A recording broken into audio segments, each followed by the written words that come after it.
And that's why I think of the market as less of local and more regional.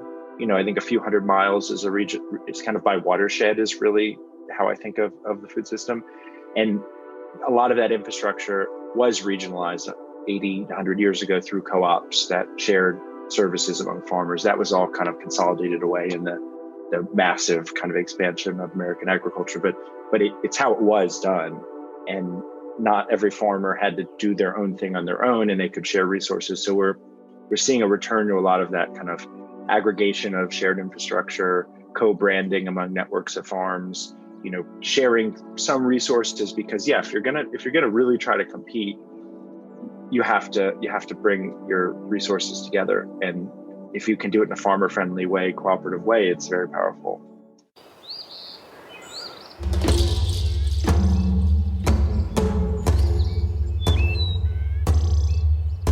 This is the Regenerative Real Estate Podcast. Revitalizing the world together.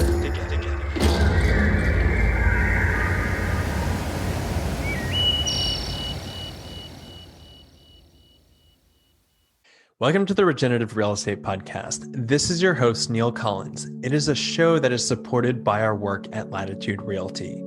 In it, we explore our natural and built environments and how they can be used as a force for good.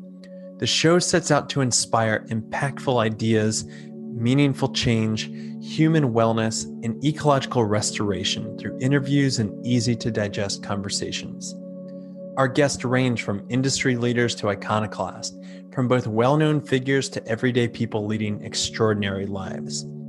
This is a show for people looking for education and inspiration on how real estate can be done differently. Hey, everybody. Welcome back to another show of the Regenerative Real Estate Podcast. I am your host, Neil Collins, and it is a pleasure and an honor to have Dan Miller tuning in today for a conversation, who is the founder of Steward, which is an amazing platform that I actually just recently invested some funds in, and it's really tackling the world of regenerative agriculture and the financing and funding around it. So, Dan, thanks so much for taking the time. I'm looking forward to our conversation. Thanks for having me. Appreciate it. Dan, before we really get into Steward's story, I'm just super curious about yours, because it looks like you've got a long history of real estate involvement, agriculture as well. I know that your family has been involved in that. But I'm just generally curious of like the stories and the moments that led up to you getting involved in the real estate and the financing industry, and like let's start off with where you're from and what your background is. Sure. It all connects together, and began in real estate, has moved now regenerative agriculture, and then the integration of the two. So I grew up in Washington, D.C. My father's family was in real estate development. He did a lot of commercial real estate development in the city and elsewhere. So I kind of always learned and was around that. And then my mother's family has been farming since the late 1800s in the eastern shore of Maryland, the Chesapeake Bay, which was one of the key watersheds of the country, but has been depleted in a generation. So you would always learn about that as the watershed, the importance of protecting it. But I grew up in Washington, D.C. I maintained ties to it, but was trying to figure out how to reconcile both of those. After school, I founded a company called Fundrise, which was the first real estate crowdfunding platform that was actually built off of real estate developments my brother and I were doing in Washington, D.C. that were non-traditional. So they were, historic restorations with non-credit tenants, design focus, that, the products that people want, but that finance traditionally doesn't understand or isn't interested in funding. So we had kind of frustrations with traditional private equity and, just IRR driven investors, and felt, let's build a platform that lets individuals use their capital to finance and invest in projects that are aligned with what they would like to see, actually giving them a stake in what's built in their neighborhood. Seems like a fundamental concept, an enormous amount of red tape to make that possible. But we were the first platform to do a direct offering through Fundrise for originally our buildings, and then broadened it to now raising capital for all types of real estate projects. So, through that, I learned how to raise funding online, the regulations to follow, the kind of alignment and interest people have in putting their money into alternatives that have some texture, that are, beyond just return-driven investments. And then I read The Unsettling of America in 2015, Is and that that Wendell is Berry? kind of Wendell Berry, The Unsettling of America, which everyone should read as just the kind of foundational text, not even necessarily for regenerative agriculture, but as on American agriculture and the kind of industrial system that's been built, and the history around that and the cultural impacts it had. So all the time then growing up and spending time in Chesapeake Bay and seeing monocultures of corn and soy and broiler chickens, and feeling like, well, if all the fields are planted, but yet it's a depressed region that has no fresh food and the watershed's being destroyed, something's wrong. It looks like it should be successful, but it isn't. And Unsettling of America kind of anchors around the political and economic decisions over the past century that led to what is an incredibly subsidized, distorted agricultural market, really built for commodity export, really just built to grow huge volumes of commodities to send and put into relatively unhealthy products or supply chains or feed cattle. And so you have a system that was destroying itself, and what was the alternative? And I think through The Unsettling of America, you realize there is a strong cultural movement of growers and farmers who are taking care of the land and who see that as their duty and who grow amazing products. I had been connected to that through chefs that were sourcing directly, and saw it through the kind of purchasing side. But as I began through some of the chefs and through other introductions to meet farmers, I realized that the real holdup was funding. They have tons of demand. People love the story. People want to support these types of farms, but if they don't have financing to buy land, equipment, operational capital, the rest doesn't really matter. They can't serve demand. They can't get to a viable scale that makes sense for them. So I had been doing Fundrise and felt, well, let's take a similar concept. Let's allow individuals to provide their capital to regenerative farmers that they're supporting through CSAs that they want to see successful, but who right now don't have financing options. Almost all funding in agriculture is driven by the USDA and government policy. So you have incredibly low subsidized capital if you're doing grain and huge monoculture.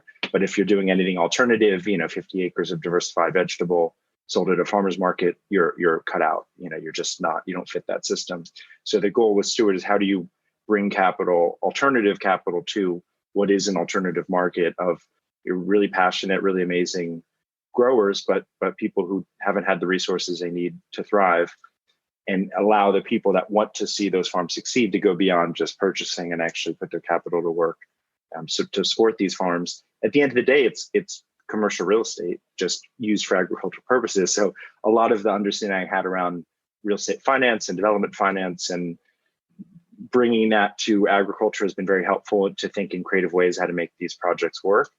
But ultimately, we're just seeing there's so much demand. There's so many people that want to put their money into more values aligned places, and there aren't great options. And our goal with Stewards to be the option for regenerative agriculture through a variety of products, but all very transparent, all telling a clear narrative, and us doing a lot of the work around diligent servicing oversight that is hard for people to do on their own, but that's needed to make sure there's viability. And what a beautiful story of following your passion and interest. I'm curious about Fundrise, because that was obviously a name that we heard a lot whenever crowdfunding was just coming on to like the mainstream consciousness. And I like it's fascinating to see that you had experience there and then was able to translate that into regenerative agriculture finance. But what do you find that it has a crossover of the same type of mentality for the people that are putting in and contributing funds? Like, is there that same, like, oh, I understand this is commercial real estate, but to kind of the average person that is putting in funds into Steward, do you find it's the same kind of mentality as they would if they were to put in funds into Fundrise? So I had, they appear similar, right? You would think they're just parallel, but the reality is they're very different markets. Almost nobody has money in farmland other than people with, an astronomical wealth or huge pension funds, but the kind of average individual has zero money in a farm. Maybe a kind of random person will have lent some money to a cousin who's a farmer or a random link, but in terms of a kind of a market for capital. Whereas in commercial real estate, there's a million different options of funding. There's there's now more access, and that's what Fundrise helped do, broaden access, but there was already a capital market. There's already money flowing into it. So for Steward, we're really having to create a capital market from scratch, a capital market around regenerative agriculture that did not exist. The commodity ag market is enormous, but the regenerative ag financing market didn't exist. You just have farmers who are on credit cards and savings and maybe some random money that can get some friends and family. So we're having to educate people around regenerative agriculture, explain how we vet deals. It took me a few years. In the first 3 years of deals, I funded personally, me and my family, to help build the portfolio to really understand the customer. What rates can they afford? What deal structure makes sense? What do they need as a business to thrive? Other than just financing. Financing opens up options for growth, but then there's operations that have to be part of it, decision making. So I found a much,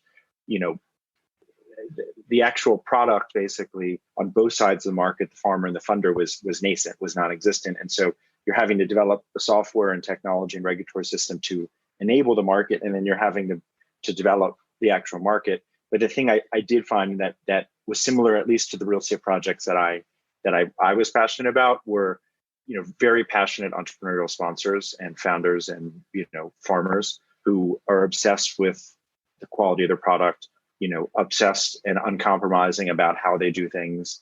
And the net result is an amazing product that people celebrate and people love to eat and support. And so that kind of like entrepreneurial streak that I view as critical to the success of a lot of these regenerative farmers, because you're really in a totally open market. You have so many avenues you could sell through and products you could grow, and it's a really dynamic market.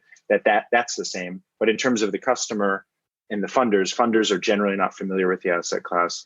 And then we've had to just build a lot of capacity to help enable these farms to be successful beyond just funding.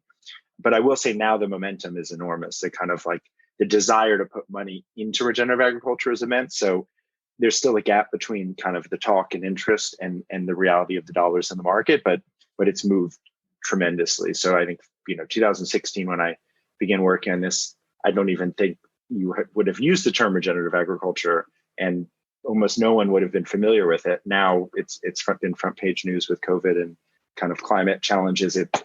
The sense that there's an alternative way to do agriculture that's more positively impactful in a multitude of ways is now clear. How do you do that?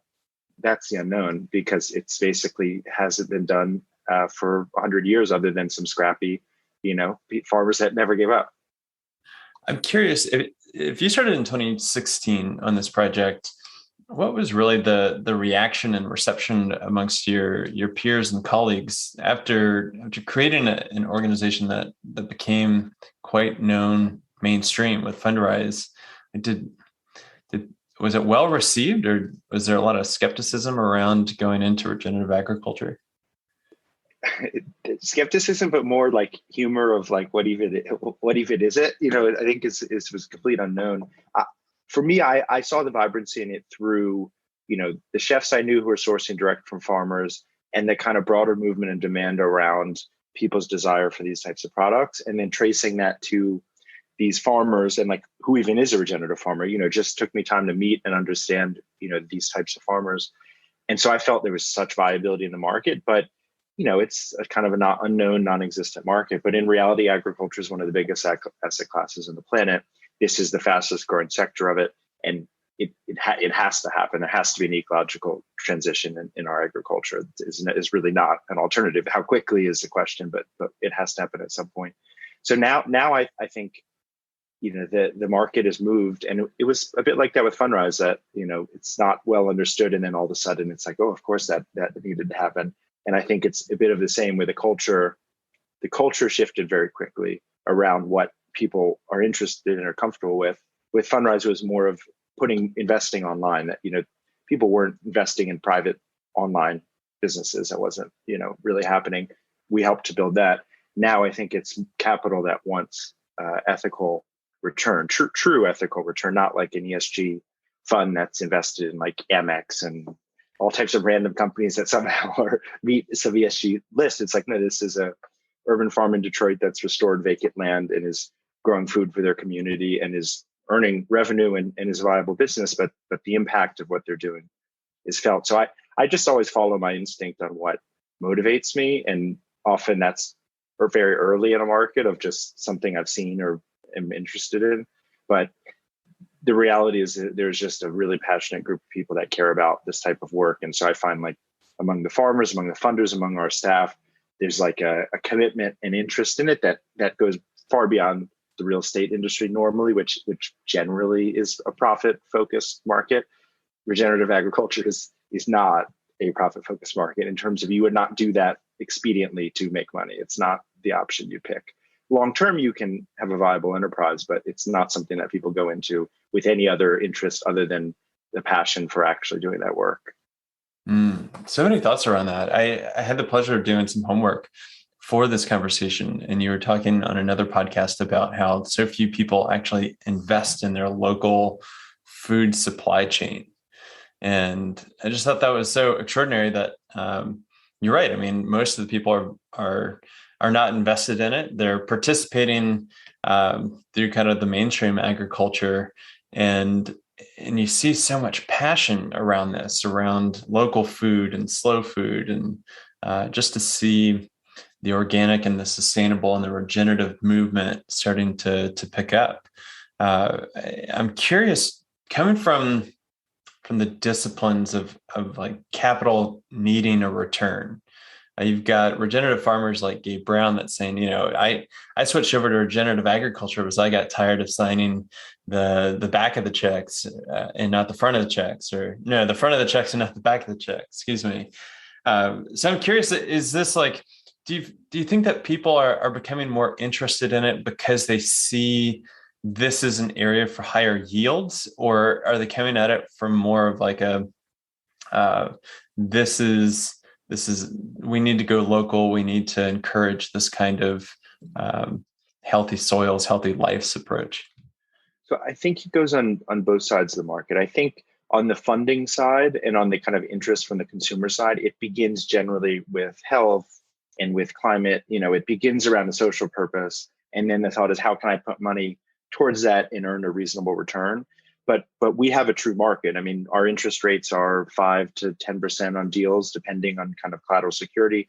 We don't take any spread that goes right to the funders. Our view is like, you have to have a viable return, not a double-digit crazy return, but people have to earn a reasonable return to be able to put it to work in the sector and recycle it back. So we want to prove that there are viable returns in regenerative agriculture. I think it has to be to be viable. If it's just 1% returns or you're losing money, then you're only talking about wealthy families or people that can just lose money who can do it.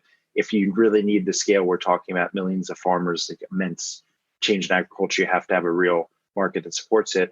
But on the farmer side, there really is viability. Like regenerative agriculture is the better, more viable option, because you're recycling nutrients. You're not buying expensive inputs. The kind of chemical and fertilizer inputs on normal conventional farms are extremely expensive and have a less and less marginal improvement every year that they're used.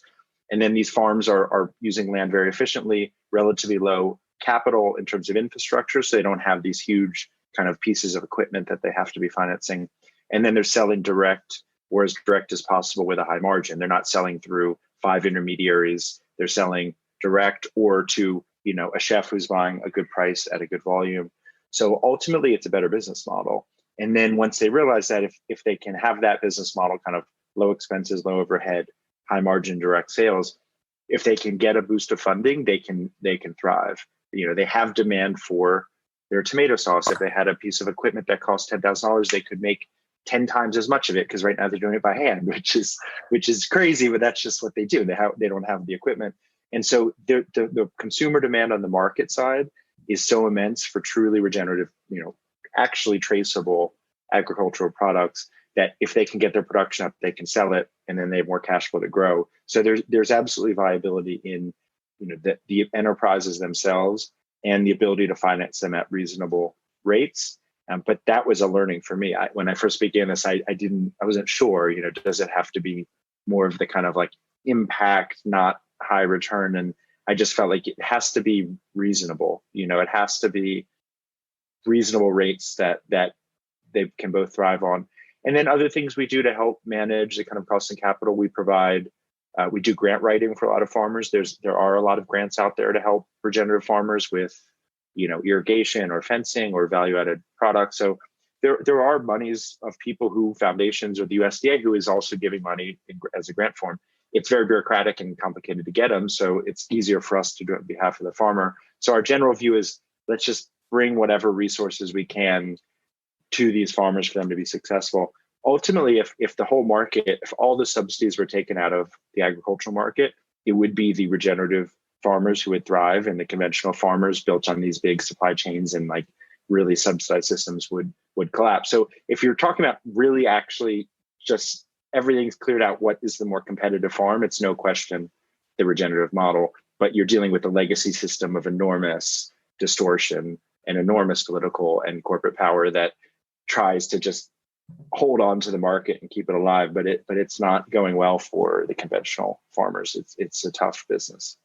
It's so interesting that you're really talking about a shift of commodification, food as a commodity to direct to consumer. And so just interesting that transformation that comes whenever they do get some capital. What is the sample projects, or what are some of the more memorable projects that stick out in your mind? You said you self-funded a couple to get it going, but like what's been some of the passion projects that you've really proud to be a part of? We have a lot of great stories. One that I particularly love is an Amish farmer in Lancaster County, Pennsylvania that we funded. This was through a chef who first connected me with farmers, Spike Jurdy from Woodbury Kitchen, who's kind of a farm to table hero in the Chesapeake watershed, and now is actually working with Steward, which makes it come full circle. He connected us with this farmer he's been growing for a long time. He's a dairy farmer in Pennsylvania. Dairy as a general sector has been under pressure. They were selling through a local co-op. The co-op went out of business. Now him and the local Amish farmers don't have a place to sell their milk. And so we came in and financed equipment that would enable him to do value-added processing so he could have fluid milk, cheese, butter, and sell that direct to the chef, but also to other people in the market. So we financed the equipment for him to install it. We helped him get an inspection done to get grade A milk license to sell across state. We applied for a value-added producer grant on his behalf that he actually got earlier this week to help cover some of the operating and marketing costs for launching it. And we've now secured over 50% of the sales he needs through the local market in terms of coffee shops. So it kind of shows it's just a farmer who has amazing product, but is just outside the system, and the market is changing so fast, and helping them go down the value chain, kind of take control of their product, not rely on these kind of distributors and co-ops and intermediaries, and now have a direct channel to market and sell product. And like that's the playbook that we do a lot of. How do we expand the direct sales, but also how do we develop value-added products that are higher margin, that are going to support the business more? That often requires equipment, operating capital that they don't have. But if they can have that, they can launch a viable business. Another one I love is Fisheye Farms in Detroit. That was one of the first farms we funded in 2017. It was a growing on 16th of an acre in a side lot in Detroit. It was actually the farmer's uncle owned a dry cleaner, and he started farming next door. So, truly grassroots agriculture. And the Detroit Land Bank was interested in potentially selling them some land. It took them years to get access to it, but they needed financing to buy it. And so we stepped in, helped them buy over an acre of land.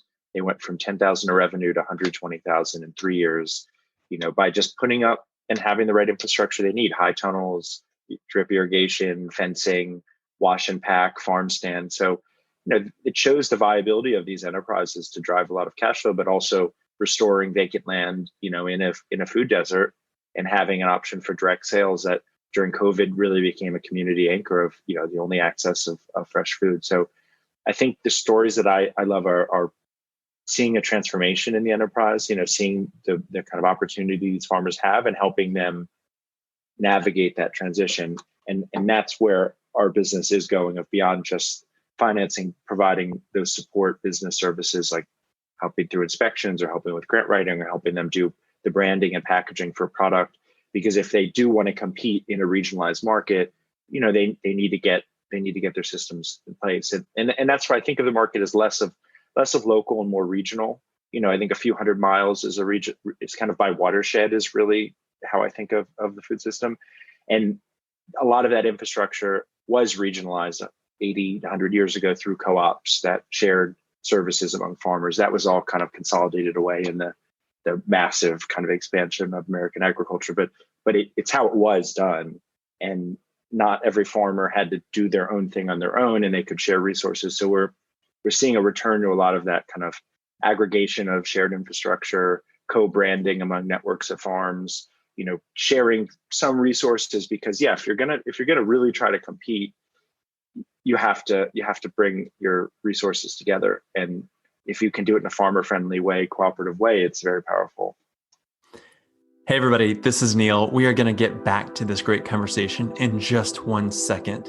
But I think it's fair to say that right now we are facing some pretty unprecedented challenges in the 21st century. I mean, you name it, environmentally, socially, economically, we've got some big problems that we need to overcome. And that's why, for me personally, and the people that work with us at Latitude, we want to dedicate our time and our energy so that we are not only working to put food on the table and a roof over our heads, but also make the world a better place. And so if you are at all interested in combining your sustainability values with a very powerful financial model of real estate, then I highly encourage you to check out what we are doing at Latitude. We are creating something truly special with a tribe of change agents that for now is working across North America. And hopefully one day in the future, with you coming on board, we can be working across the globe. So please check us out. You can go to www.chooselatitude.com, or you can find us on social media at latitude.realty on Instagram, and we are also on Facebook. Okay, let's get back into it. Yeah, that seems to be like the most stickiness and biggest upside. Truly, that's a differentiator of if you can share those resources and share a lot of the kind of the intellectual property of how to brand and how to stand out in the marketplace. Because you see a lot of just amazing producers that they're doing everything from sun up to sundown, and can become quite overwhelmed. And that even if you're given capital, it doesn't necessarily mean that they're setting themselves up for success. Yeah. So and we see that all the time. And that's where I think, urban professionals are like, well, what can I do, to help the move? And the first thing they can do is put their money to work actually funding, these farms, and the earnings that they've had in being in a city generally are more than, their rural counterparts. But then the second is actually, as opposed to them becoming a farmer, which yes, is a potentially nice option, but in reality is a limited amount of people that's actually going to happen for, use their professional skills to assist these farmers. If they're a lawyer, there's enormous amount of legal needs for these types of farmers. If they're an accountant, same for bookkeeping and tax filings. And for marketers too. I mean, you're in Portland. Portland has immense brand marketing prowess. I mean, just incredible local brands that have been developed. If that kind of same look, feel, and style could be integrated among actual local farm products, I mean, you're talking about really marketable things that people would buy and that would stand out, not just in quality, but also in look and feel, which does matter to consumers. So that's kind of the kind of network that we're developing of how do you take people with those skills that are kind of general business, but then apply them in regenerative agriculture, because a farm is really just a small business that produces an agricultural product. Most farmers are focused on the production. And so they're not really spending as much time as they should on those other things, but those other things can be done by other people, if you can integrate and connect them. So we're seeing a lot of opportunity in putting those, networks together, and they love to support each other. That kind of urban professional dreams of a meaningful project. And these farmers just don't have the wherewithal to manage some of these more sophisticated business issues.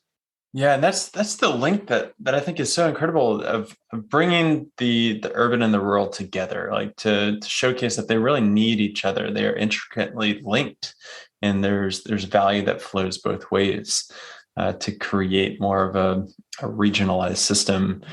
I'm curious, Dan, on the lending side, who are you attracting? What is it? People that are coming in with small amounts of money, large amounts of money, or institutions starting to take notice of this? What do you see of that field? So yeah, on the capital side, I mean, that was the new market we're developing. On the farmer side, there are regenerative farmers out there, and there have been, and we're getting into those networks and building them. But on the funding side, it was, what does the product need to look like and how should it be structured? So our focus is on credit.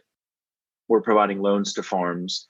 We have two main products that people can fund: either participated loans, where they're buying a slice of a loan to an individual farm. That's term financing, a 5-year loan for purchase of real estate that will help them build out the land. And in that period, they'll cover interest payments and then refinance or pay off the loan. Or they can invest in Steward Regenerative Capital, which is basically a short-term loan fund where we can make bridge loans to farms and people lend us money short-term. I don't know if people would be familiar with the commercial paper market, but it's almost a replication of that, of how do these regenerative farms get access to quick short-term money that they need for business opportunity, seasonal cash flow, quick real estate purchases. And then they can also use our platform to refinance with term funding. People that are participating in these loans, I mean, you have individuals who have connections to the farm and are connected to that way. You have people that have just come to our platform and are just very passionate about regenerative agriculture and not even location specific, just really buy into the stories. People putting a few $100s into loans, people putting hundreds of thousands of dollars, but it's very anti-institutional, and it's people with their own capital, moved to action by the story of the farmer or the desire to put money into the sector. And so they're very motivated. They're very aligned. Most of the time they're thanking us for the chance to do it, because otherwise, how are they able to directly get money into the sector and see it? So I think it's going to be, individuals, it's going to be high net worth funders, it's going to be family offices, but it's a certain connection where it's values focused capital. But we are now seeing investment advisors come our way who have clients and they're trying to put their clients' money into more, ESG products. So I think over time it will become, there will be larger operators, but I think it's more about personal, people and that connection than it ever will be around like private equity funds and those types of groups. I'm not particularly interested in having those types of groups on the platform. I think the idea of kind of direct sale on the farmer is also a bit of direct financing of like, let's directly make the connection among the people whose capital it is and the farmers. And there's a lot of intermediaries in the capital side too. So really we're just trying to cut out most of the intermediaries on both sides of the market. That leaves better economics and return, but there's also a connection that's built among, people funding these specific farms. They are more likely to buy from those farms. They often want to do site visits and stop by. They just like word of mouth are excited about it. And so there's certainly a network effect that builds among projects that, one project brings more people who then means there's more capital for the next deal, which then means there's more demand from other farmers. And you're starting to see the symbiotic nature that each new transaction, new set of customers strengthens the actual network, which means the next people that use it, it will have a quicker time or there's more capital on it or it's better able to serve farmers. How did the bridge funding come about? I'm curious about the genesis of that because I was looking on your site for projects to plug into to fund, but there was nothing available at the time. And I was talking with your VP of marketing, who's local in Portland. He was just saying, they're hot, they fill up really fast. And that's why I think it's so interesting that you've got this like bridge mezzanine fund that people can contribute to. I believe it was a 5% return, which seems like just a no-brainer, at least on our part, to be like, yeah, this sounds great. Like let's plug some money in here, and 9 months later we have access to it. But in the meantime, they can put it to good work. It's a very competitive product, and it really could have been developed with our market knowledge of just real understanding of what these farmers need. So on the funding side, people are making 9 months loans to Steward Credit, which we formed. They can withdraw their funds at 30 days notice, 3 months notice at any time. They make a 5% return, a 5% interest rate, basically, that's paid monthly. They can, after 9 months, renew and keep their money in, withdraw it, but it's meant to be relatively liquid for people to get short-term high yield. I mean, 5 is very high for a short-term high yield. What we then do is we take that capital and make short-term bridge loans to farms. Most of those loans are backed by real estate. What really, how the market really developed was kind of three requests we kept getting over and over, and then we figured out how to serve them. One was quick money to close on real estate deals. All the time, a farmer will have, wanted to buy an adjacent piece of land for 5 or 10 years. All of a sudden, then the neighbor, they always know the neighbor, they're always talking. The neighbor's like, all right, I'm ready to sell it. If you can buy it quickly, I'll let you buy it. Otherwise, I'm going to go out to market. And these types of regenerative farmers, they don't have access to Swift. They don't have their own capital that can do it, but they don't have Swift money that can close quickly on deals. And they need to be able to close quickly to keep that deal off market or to make sure that it retains under their ownership.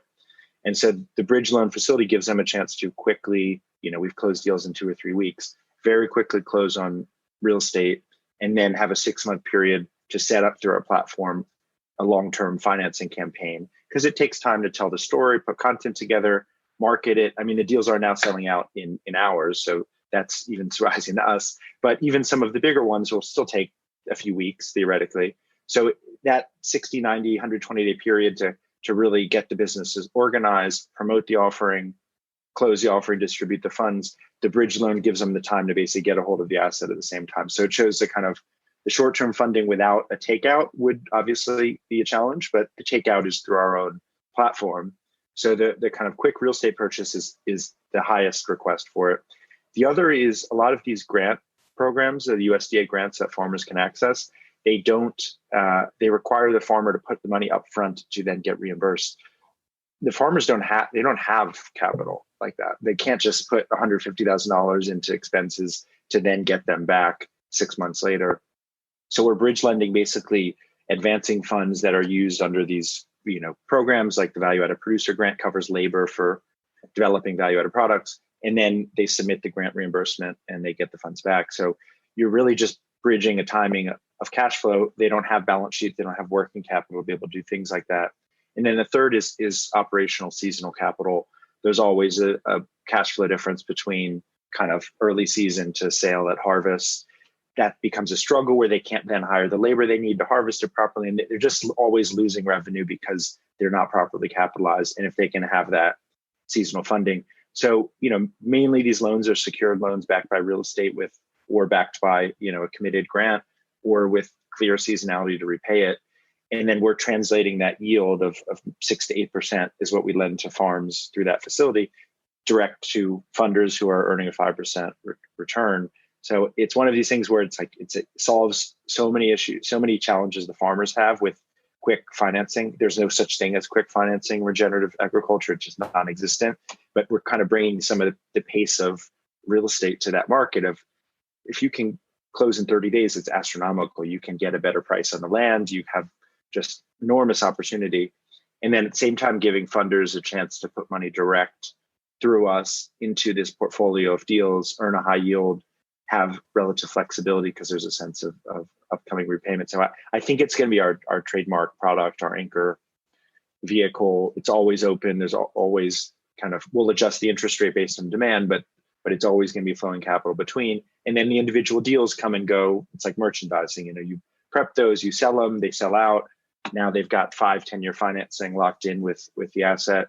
And the combination of the two of those is really powerful. So it was really built after we kind of understood the market of, well, we have this term financing product, but what's the other need that farmers have? And it's quick, short-term capital, which is non-existent in the market. Yeah, what really resonates here is I had a guest on. We actually never ended up publishing this podcast. And for this reason, he was trying to pioneer regenerative finance and said that people on the capital side that are funding these things need to expect a negative yield. I'm like, well, okay, that's kind of a hard plea of, kick money in and don't get it back to the same amount that you put in. So it's interesting to see just the permutations of how you've gone about it and you're making it work. What do you see the future of the platform and how do you actually scale this thing? I can see a lot of different ways. Like we've seen the Savory network go with hubs, or are you looking to go international with this outside of the US? What's Sure. that? Yeah, so it's obviously a lot of handwork to build the platform and kind of learn the market initially. Most of these initial farmers we funded, I know very well. I visit him tons of times. Like we talk all the time. So, that as you grow needs to get broadened, but it's really this many to many network of distributive networks of farmers with distributed networks of funders, all organized through our technology platform. So the technology is the enabler of the flow of funds that, you couldn't have 180 people in a deal, offline. It's just not realistic to do it. So the technology enables it to happen, but really it's about a real world interaction and kind of a connection among the people that support it. And then the third piece of that market, you kind of have the borrowers and the farmers, and then you have the capital providers who are putting the money in and receiving it back. The third piece I then see is the service providers, which similarly is a distributed network of people all around the country and world who have expertise that can help farmers, whether that's technical assistance, whether that's marketing support or bookkeeping. And so you're really building a network platform with all three of those integrating. And we're building the systems to allow those interactions to work like kind of on guardrails of, okay, let's streamline our diligence system, and then let's kind of broaden that out. Let's streamline our servicing system and broaden that out. Let's figure out ways to engage more people. So I think the fact that we're remote is key to our viability and growth. It allows us to stay relatively lean and also be in many markets in the country and be actually connected to the networks of farmers we're supporting and actually have a sense of the market out there. And it lets us grow very quickly. That, we just brought on a new team member for product design because that's what we needed. And we can hire literally anyone in the world because of where they're based and bring them on quickly. So I think a lot of what's needed for our business, you're in a sector, as much as there's economic viability, that's always going to be relatively low margin. And so you need to be able to do these deals at a relatively low cost with a pretty efficient system with relatively low overhead. But once those systems are in place and as they're growing, the kind of scale can utilize that same system. So the system we have now could probably do, 3 times as many deals next year, and you just keep up that growth. We see enormous demand in the US. Like the US is going to be the leading market for regenerative agriculture, no question.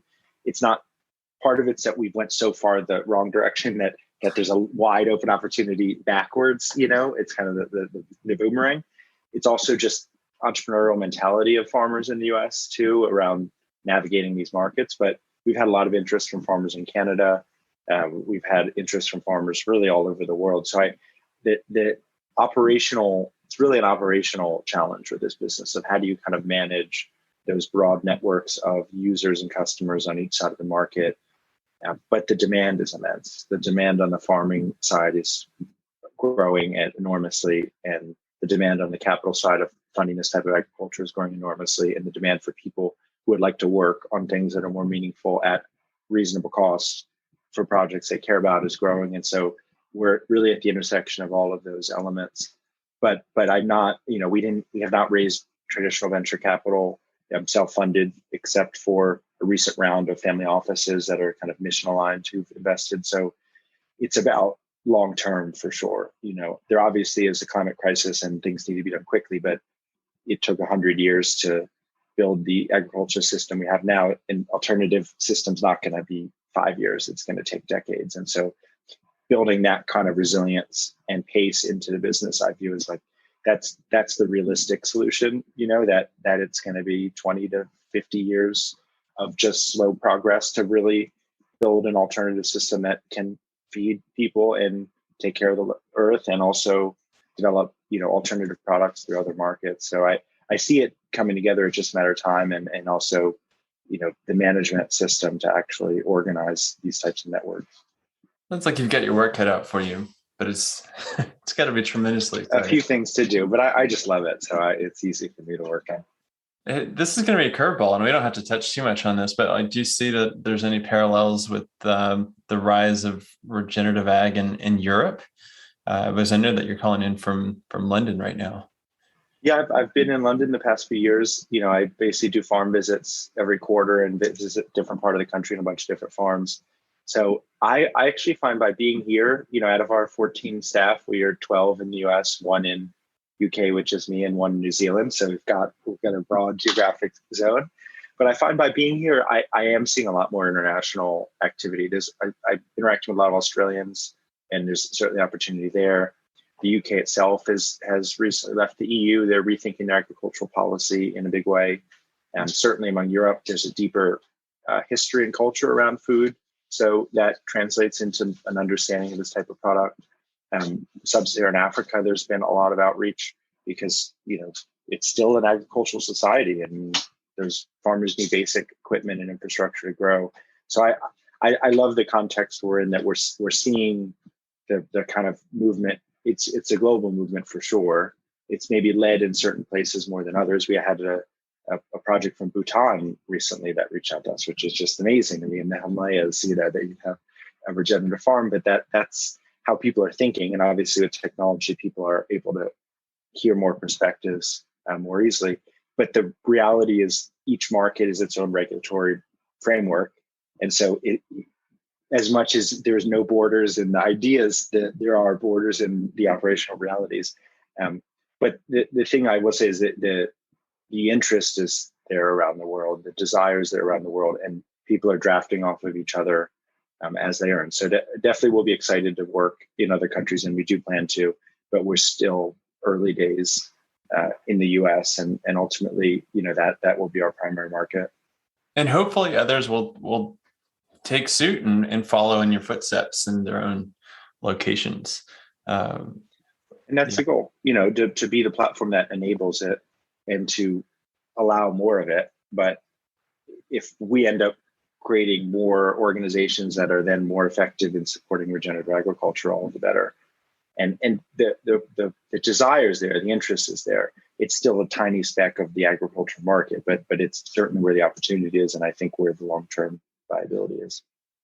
Well, Dan, how incredible, because one of the themes on this show that has shown up in patterns with everybody that is being a change agent within their own slice of the industry is that they're really combining their experience with their passions and what the world needs and kind of creating something unique.